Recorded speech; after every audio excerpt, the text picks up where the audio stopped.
Graça e paz, igreja, amém. Nós ficamos felizes porque a comitiva que foi ali para Manaus, também nosso pastor Ilquias, irmã Leniene e demais irmãos estão de volta e com certeza com muitas bênçãos, com muitos testemunhos para contar. E queremos agradecer a Deus, pastor Ilquias, irmã Leniene e toda a comitiva que esteve ali, juntamente com outros irmãos, levando a palavra de Deus ali na Amazônia, ali aos ribeirinhos. Amém? Hoje nós vamos ministrar por um momento uma palavra que tem como título família, unidade na adversidade. E nós queremos pensar um pouquinho sobre isso. Quero te convidar a abrir sua Bíblia ou acompanhar no telão o texto em 2 Reis, capítulo 4. A princípio nós vamos meditar nos versículos de 3 a 5. Estou lendo a Nova Versão Internacional. 2 Reis, capítulo 4, versículos 3 a 5, diz assim: Então disse Eliseu, vá pedir emprestadas vasilhas a todos os vizinhos, mas peça muitas. Depois entre em casa com seus filhos e feche a porta. Derrame aquele azeite em cada vasilha e vá separando as que for enchendo. Vamos orar. Te damos graças, Senhor Deus, por poder nos reunirmos nesse lugar. E reconhecemos, Senhor Deus, a condição de súditos, Senhor, de servos. E com alegria, Senhor Deus, e com muita reverência, nós queremos te pedir, fala conosco pela Tua palavra. Ninguém tem palavra de vida e de vida eterna, somente o Senhor. E é a Tua palavra, Senhor Deus, que é ministrada aqui neste lugar. Só o Senhor é Deus aqui neste lugar, só o Senhor é Deus na nossa vida, Senhor.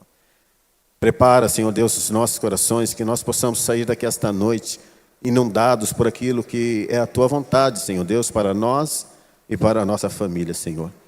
E por Tua infinita graça e misericórdia, Senhor Deus, usa-me como instrumento para ministrar essa palavra viva, poderosa e eficaz, Senhor. Em nome de Jesus. Amém. E amém. Mais importante do que iniciar uma caminhada de fé, e às vezes os começos, às vezes eles são fáceis, né? Mas a grande questão é dar continuidade nisso que nós iniciamos. Não interromper a jornada que se inicia. Às vezes começamos muitas coisas na nossa vida e no caminhar a gente se cansa e a gente acaba parando, interrompendo aquilo. Mas a palavra de Deus, ela é enfática e ela sempre vai nos lembrar da importância de permanecer, de perseverar, de prosseguir, olhando sempre para o autor e consumador da nossa fé. A gente se perde quando a gente tira o olhar de Cristo. Quando tiramos o olhar do Senhor, a gente afunda, a gente naufraga, a gente se perde na jornada. Mas quando nós ouvimos a palavra e entendemos que é nele que nós devemos colocar a nossa fé, a nossa vida, é nele que nós devemos estar firmados, não importa o que venha, nós sabemos quem está conosco. Na meditação de hoje, nós vamos visitar uma família que estava passando por um dia mau. E o dia mau é uma coisa que todos nós, em algum momento, se não passamos, nós vamos passar, porque faz parte da vida. E eu quero dividir, então, essa meditação em 3 momentos. Antes, durante e depois da palavra que foi ministrada para essa família. Eliseu foi um profeta que sucedeu o profeta Elias. Eliseu profetizou no reinado de Jorão, Jeú, Joacás, ali por volta do 9º século antes de Cristo. Eliseu, ele acompanhou Elias cerca de mais ou menos de 7 a 8 anos nesse ministério, até que Elias então foi tomado, Deus o tomou numa carruagem. E então Eliseu segue nesse ministério por cerca de 70 anos aproximadamente. O nome de Eliseu significa meu Deus é salvação. E é interessante pensar que é exatamente isso que essa família que nós vamos visitar aqui nesse texto estava precisando. Ela estava precisando de socorro, ela estava precisando de salvação. Então, na primeira parte dessa divisão desses 3 tempos, que eu quero dividir aqui esse texto, então, antes da palavra, eu quero ler o versículo 1 do capítulo 4 de 2 Reis. Então, o versículo 1 vai dizer assim, 2 Reis, capítulo 4, versículo 1. Certo dia, a mulher de um dos discípulos dos profetas foi falar a Eliseu. E ela disse: teu servo, meu marido, morreu. E tu sabes que ele temia a Deus. Mas agora veio um credor que está querendo levar meus 2 filhos como escravo. Essa palavra veio antes da palavra que o profeta trouxe ser ministrada na vida dessa mulher, dessa mãe viúva, com 2 filhos órfãos de pai. O dia mau chegou nessa família.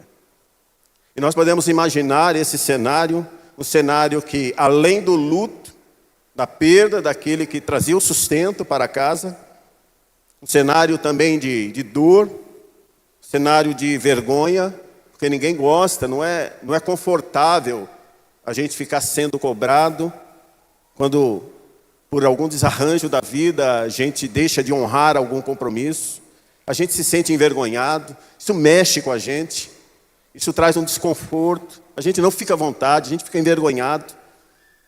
Um cenário ali também que essa família estava vivendo de escassez, já que não tinha recursos, as coisas foram acabando, a despensa foi ficando vazia.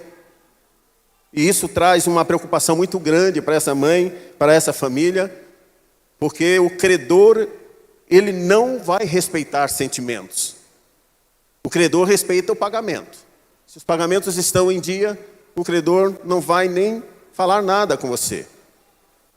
Mas se atrasamos, o credor logo chega, e hoje em dia muito mais, que a gente recebe isso no nosso celular. Atrasou 2, 3 dias uma conta, você já recebe lá uma notificação, e os robozinhos trabalham 24 horas, e essas cobranças vêm a qualquer hora do dia, da noite ou da madrugada. Mas essa mulher então estava se sentindo pressionada, porque o credor, além de todo esse cenário que ela estava vivendo, ele chegou para ela e provavelmente a pressionou, deve ter dado um prazo para ela realizar o pagamento. E se esse pagamento não fosse realizado, os seus filhos seriam levados então como escravos, para que a dívida fosse então paga de alguma maneira. Naquela época era muito comum isso. Mas essa família, mãe, viúva, com 2 filhos órfãos de pai, tinha algo que fazia todo o diferencial na vida dessa família. Essa família tinha uma base estruturada de fé no único Deus verdadeiro. Aquele sustentador daquele lar que partiu, já não estava mais presente na família. Ele era alguém que temia a Deus, ele era alguém que servia a Deus. Ele é alguém que dedicava a sua vida para trabalhar para o reino. Aqui eu quero compartilhar um texto que, ao ler essa passagem, me veio à mente. O pastor Wesley costuma citar esse texto de Salmo 68, versículo 5. Pai para os órfãos e juiz defensor das viúvas é Deus em sua santa habitação. Esse Deus que cuida, estava vendo a situação daquela mãe, daquela viúva, daqueles filhos que estavam órfãos de pai. De um pai que partiu, mas de um pai que, enquanto esteve vivo, foi um pai que honrou a Deus, um pai que serviu a Deus, um pai que tinha testemunho dos próprios profetas, de quanto ele era dedicado a servir ao Senhor. Então essa mãe, essa mulher, nessa situação em que ela estava,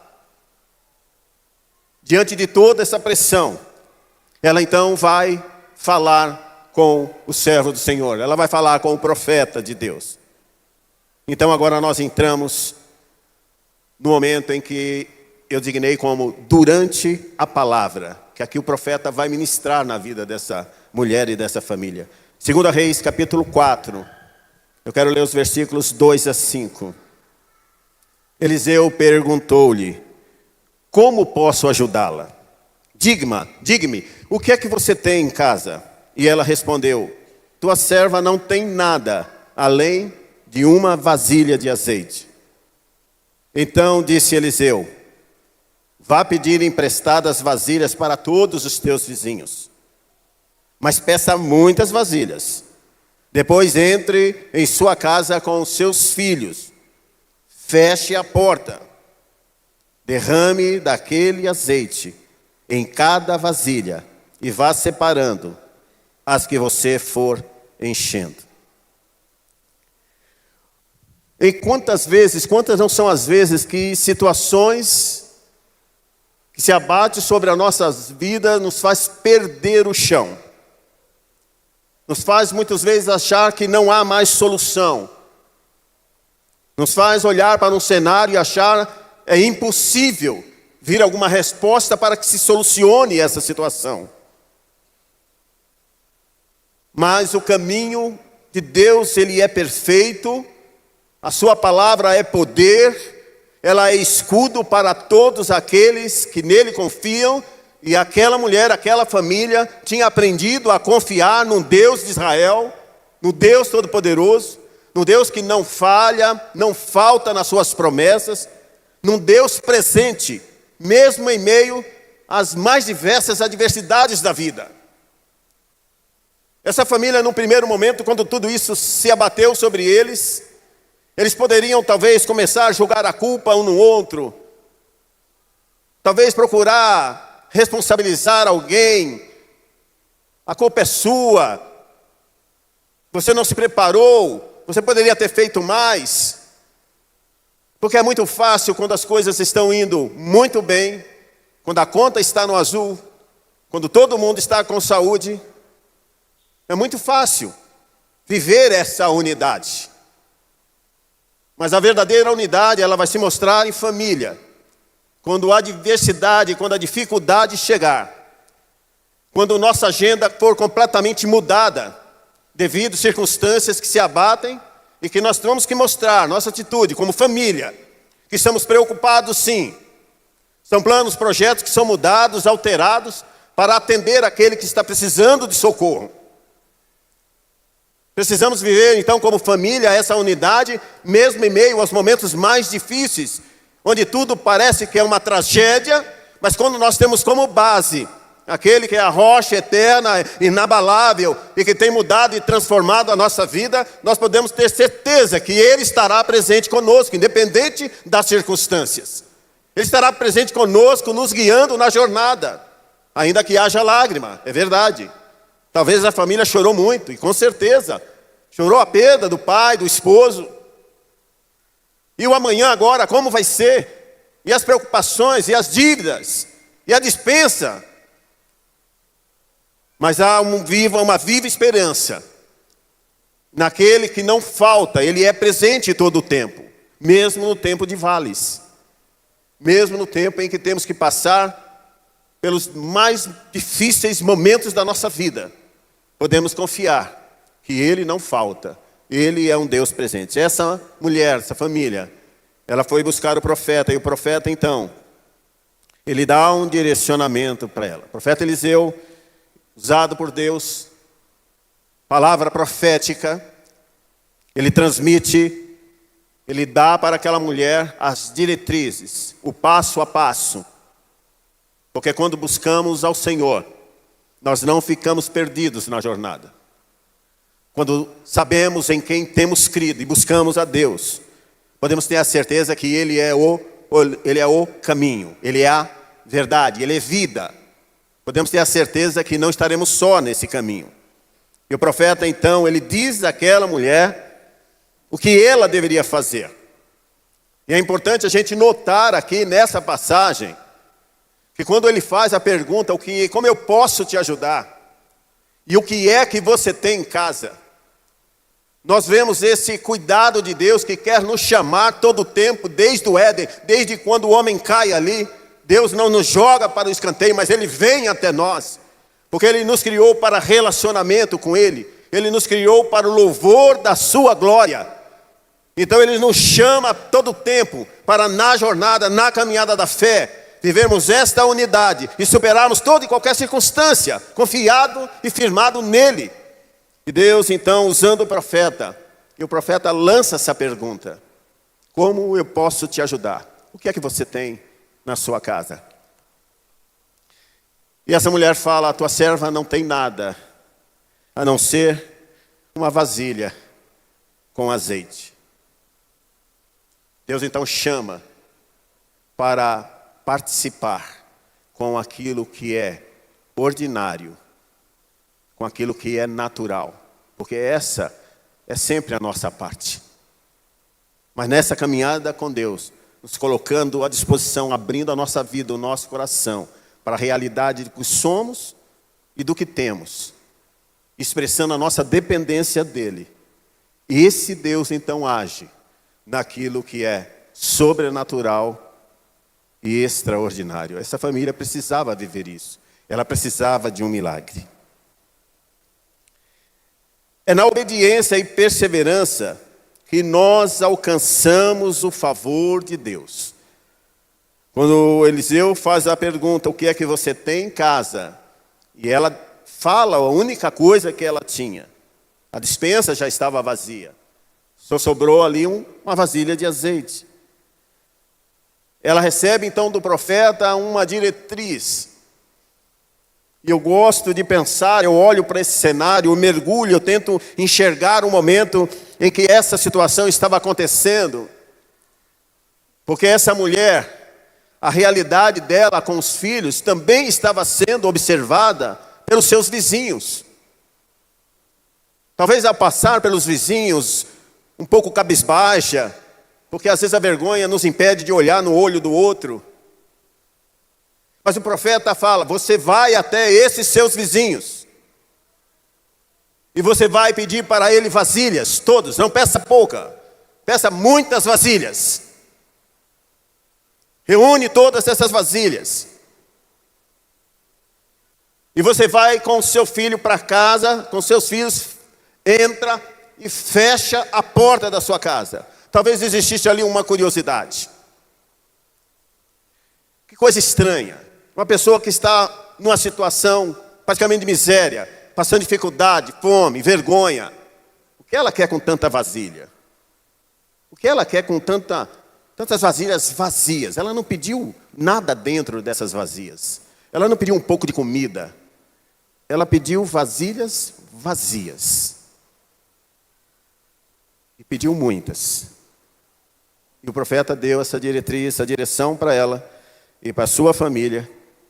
E eles então entram em casa e fecham a porta. E ali a gente começa a lembrar de algo que Deus nos ensina quando Jesus traz para cada um de nós o ensinamento da oração do Pai Nosso. Há coisas na nossa vida que é o nosso secreto com Deus.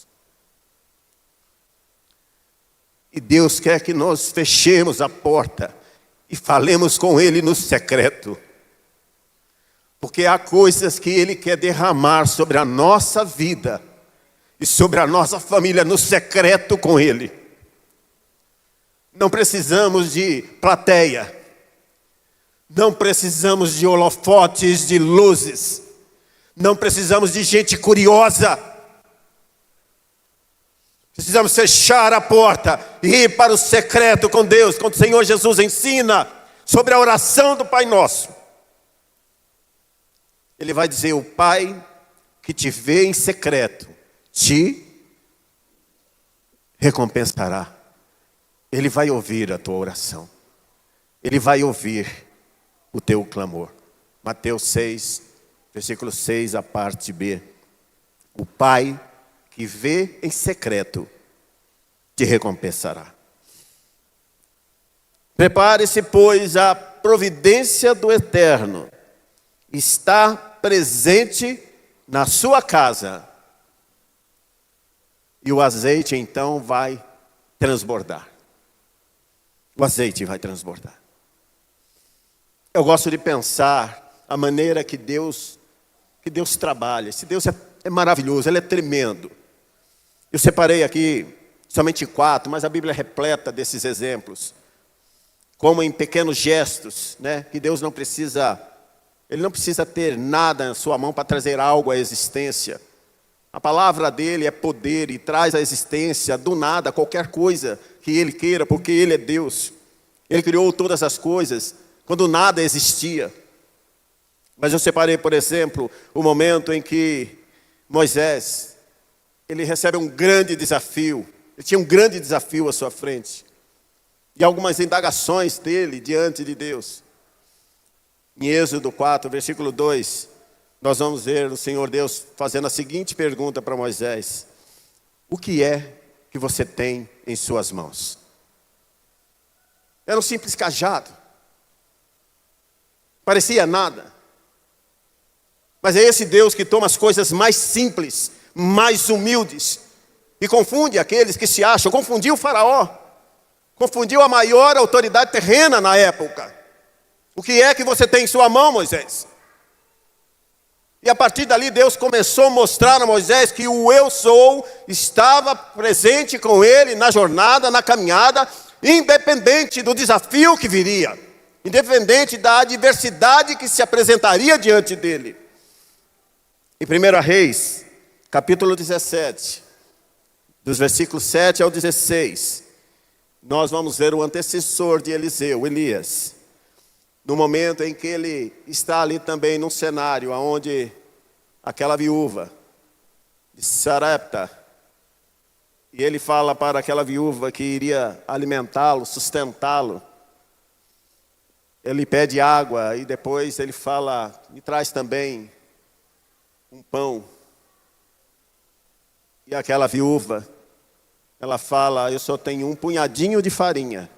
Presta atenção nisso. Um punhado de farinha e um pouquinho de azeite. Vou fazer um pão, vou comer eu e meu filho. E depois não há mais esperança. Nós vamos morrer. Mas o profeta Elias, usado por Deus, então ele traz um direcionamento para a vida daquela mulher. Prepara primeiro para mim. E traga o pão aqui para mim. Pois não vai faltar farinha na vasilha e nem azeite na botija, enquanto durar esse tempo de seca e de fome. Porque a provisão do Eterno estará presente e cuidará de você. Aquela mulher obedece e durante todo aquele tempo, um tempo de adversidade, houve suprimento de Deus ali naquela casa, naquela família. João 2, de 1 a 11, nós vamos ver o Senhor Jesus também transformando água em vinho no primeiro milagre. E depois João 6, de 1 a 13, nós vamos ver somente 5 pães e 2 peixes alimentando uma grande multidão. O Senhor Jesus não depende de nada para fazer o milagre. É preciso ouvir a obediência à voz do Mestre. Quando obedecemos, ouvimos e obedecemos, o milagre acontece. Quando ouvimos e obedecemos, nós vamos ter sobre a nossa vida, sobre a nossa família, essa unidade e a certeza de que Deus está presente, independente das circunstâncias. Eu lembro o primeiro milagre que eu vivi com os meus filhos. 2 curas, já falei sobre isso. Mas eu lembro de algo que eu falei na minha oração. Quando eu já tinha levado meus filhos aos médicos, diferença de 1 ano de idade. Eu lembro que uma das coisas que eu orei ao Senhor, quando eu vi os meus 2 filhos sobre a cama, chorando, com hérnia no umbigo e na virilha, um no umbigo, outro na virilha, e eu pedi ao Senhor, Senhor, perdoa a minha incredulidade e socorre os meus filhos. E eu vi milagre de cura na vida dos meus 2 filhos. A grande questão não é se Deus pode operar, porque Ele opera, Ele age. Sobrenatural é com Ele. A grande questão é o natural. Não podemos deixar de fazer aquilo que nos compete, de crer e obedecer.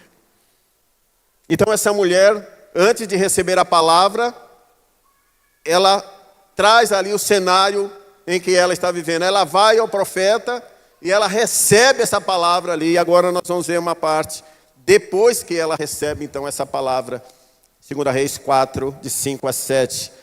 Vai dizer: depois disso ela foi embora, fechou-se em casa com seus filhos e começou a encher as vasilhas.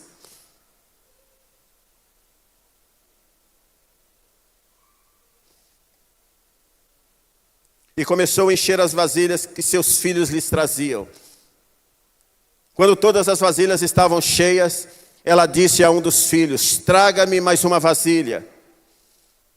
Mas ele respondeu: já estão todas cheias. Não tem mais nenhuma vasilha vazia. Então o azeite parou de correr. Ela foi e contou ao homem de Deus. E o homem de Deus então lhe disse: vá, venda o azeite, pague suas dívidas, e você e os seus filhos poderão viver do que sobrar.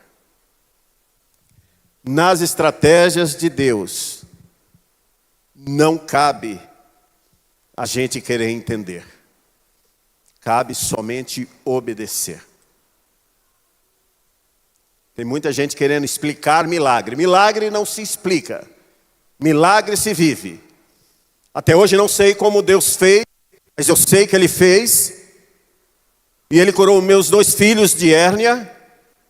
Levei depois aos médicos, procurou as hérnias. Não estavam mais lá as hérnias. Porque o Deus Todo-Poderoso curou os meus filhos por sua infinita graça e misericórdia. Porque eu pedi a Ele, um pai que pediu: perdoa-me, Senhor, ajuda-me na minha incredulidade. Porque eu sei que o Senhor é poderoso para fazer, se assim o quiser. Ajuda-me, Senhor. E Ele me socorreu. Não há uma só vez em que um homem, uma mulher, vá a Deus com o coração contrito e quebrantado, e se coloca diante de Deus, clamando por Ele, que não terá do Senhor a resposta. Nós vemos essa mulher que há pouco vivia uma situação de vergonha, de humilhação. Agora ela tem o seu quadro, a situação da sua vida completamente mudada e restaurada. Eu imagino o credor chegando no dia combinado para receber o pagamento, talvez certo, de que levaria os seus 2 filhos. E aquela mulher, por causa da sua obediência a Deus, por ter ficado firme e unido com os seus filhos no momento de adversidade, uniram forças, chega para o credor e paga completamente a dívida. Não te devemos mais nada. Já pensou o alívio no coração dessa mãe? Você consegue imaginar o alívio no coração dessa mãe? De poder estar livre daquilo que massacrava o coração dela dia e noite, prestes a perder os 2 filhos e ficar desamparada como viúva. Agora não só isso, ela não só deixa de passar por essa humilhação é removida da vida dela, como Deus também dá a ela a condição de agora ser uma empreendedora, de agora junto com seus filhos, vender aquele azeite e viver. Houve provisão não só para aquele momento, não só para aquela situação pontual, mas ali Deus proveu uma condição para que eles pudessem se sustentar no decorrer dos dias. Porque Deus, quando Ele nos abençoa, quando Deus nos alcança com a sua graça provedora, Ele sempre vai nos surpreender, sempre.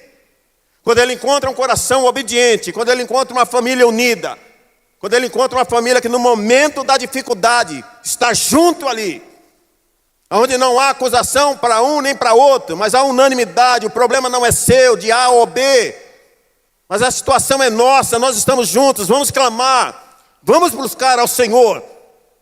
E haverá resposta de Deus para essa crise. Haverá resposta de Deus para essa situação.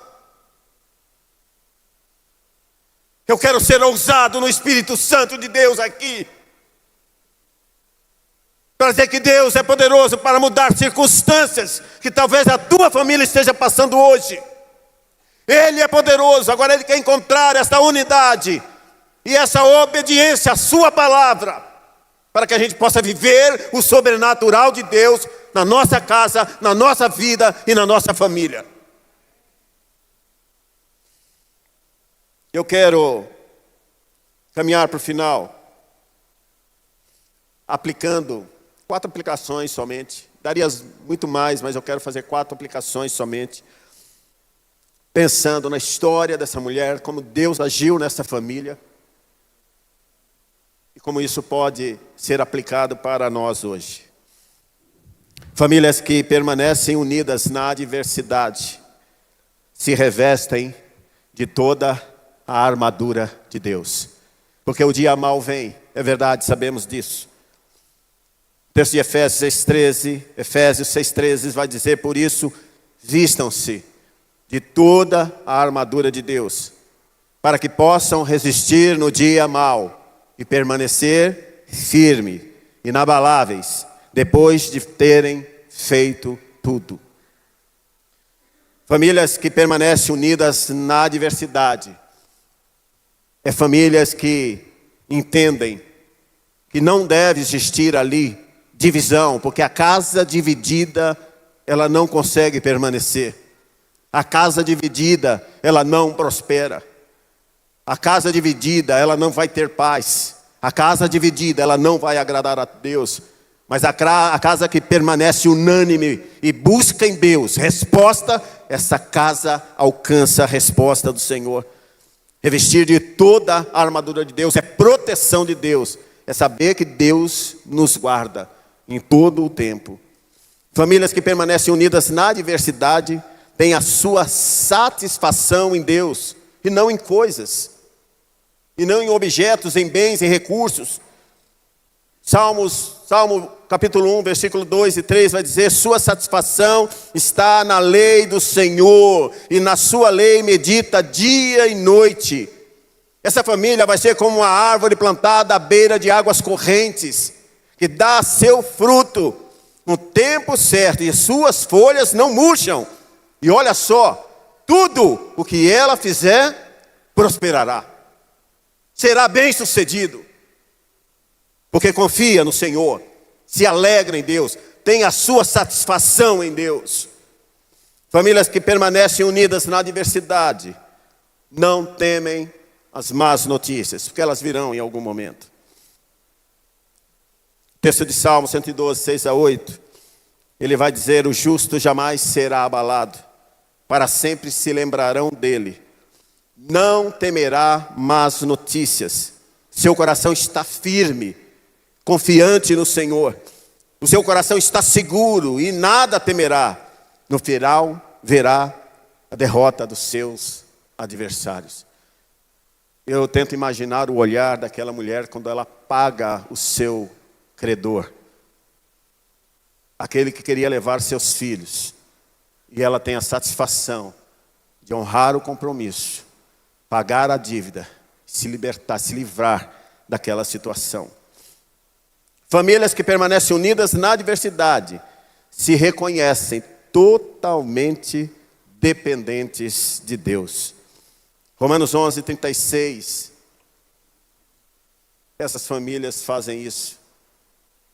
Essas famílias vão dizer: no tempo de fartura ou no tempo de escassez, vai se ouvir dessa família um louvor que diz: porque dele, por ele e para ele são todas as coisas, a ele a glória para todo sempre. Amém. Porque nós aprendemos a adorá-lo por quem ele é e não por aquilo que ele pode nos dar, e ele nos dá. Mateus 7:24, para nós finalizarmos.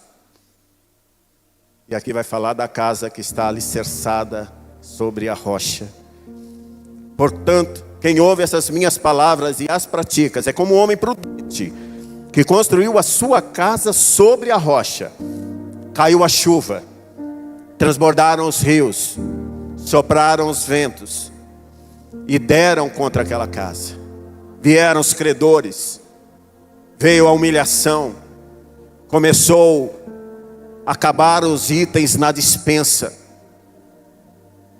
Mas esta casa permaneceu de pé, porque ela estava alicerçada sobre a rocha que é Jesus. Os ventos podem soprar, e eles sopram muitas vezes fortes. Mas que todos nós aqui esta noite, reunidos, possamos ter a certeza e a convicção que Deus tem dado a cada um de nós, a cada família aqui representada, a missão de mostrar ao mundo que está se perdendo, que existe sim um Deus que cuida do homem, cuida da mulher, do marido, da esposa, dos filhos. Um Deus que transforma situações, um Deus que traz reconciliação, um Deus que pega o caos da família, estabelece ordem, milagre. É sobrenatural de Deus. Deus continua agindo desta maneira poderosa hoje, e nós temos essa palavra em nossas mãos, e não podemos nos calar. Devemos ir e anunciar. Famílias unidas, famílias alicerçadas em Cristo Jesus, glorificam o nome do Senhor, a tempo e fora de tempo. Eu quero orar para finalizar. Senhor, vivemos dias em que as famílias têm sido, Senhor Deus, atingidas de tantas formas, Senhor. Mas nós temos experimentado em Ti uma palavra viva e poderosa, Senhor. Palavra extraordinária que tem mudado a história, Senhor. Que tem mudado comportamentos, que tem mudado situações, Senhor, circunstâncias de tragédia, de destruição. E o Senhor tem feito, Senhor Deus, o deserto florescer, porque o Senhor é Deus. Obrigado, Senhor. Toma, Senhor Deus, nossas famílias em Tuas mãos, Senhor. E Tu conheces, Senhor Deus, as lutas que talvez aqui algumas famílias estejam enfrentando, Senhor. Ou alguma família que vai ouvir essa palavra pelas redes sociais, Senhor. Oh, Senhor, que essa Tua palavra que é viva, poderosa, eficaz, Senhor Deus, alcance esse coração e dê a certeza de que Tu és o Deus que está presente. E Tu és poderoso para mudar toda e qualquer circunstância, Senhor. Porque Tu age, Senhor Deus, no extraordinário, no sobrenatural. Mas o Senhor quer encontrar em cada um de nós, Senhor, um coração disposto a obedecer. Que viva, Senhor Deus, esta unidade, Senhor. Que viva, Senhor Deus, esta entrega plena, Senhor. Quando a Tua palavra nos ensina, entrega o Teu caminho, entrega a Tua família. Entregue tudo ao Senhor, confie nele, e o mais Ele fará. Em nome de Jesus, Senhor. Age, Senhor Deus, em cada família que tem escutado esta palavra aqui e além desse templo, Pai, em nome de Jesus. E alcança com poder e graça transformadora, como essa viúva foi alcançada com seus 2 filhos, Senhor. Situação de vergonha se tornou em situação de honra, Senhor. Situação, Senhor Deus, de miséria, Senhor Deus, foi transformada numa situação onde houve abastança, Senhor. Situação de desprezo se transformou no Teu cuidado na vida dessa família, Pai. Em nome de Jesus. Que nós possamos estar alicerçados no Senhor, que é a rocha eterna, inabalável, em nome de Jesus. Amém e amém. Deus os abençoe. Queria chamar o pastor Ilquias.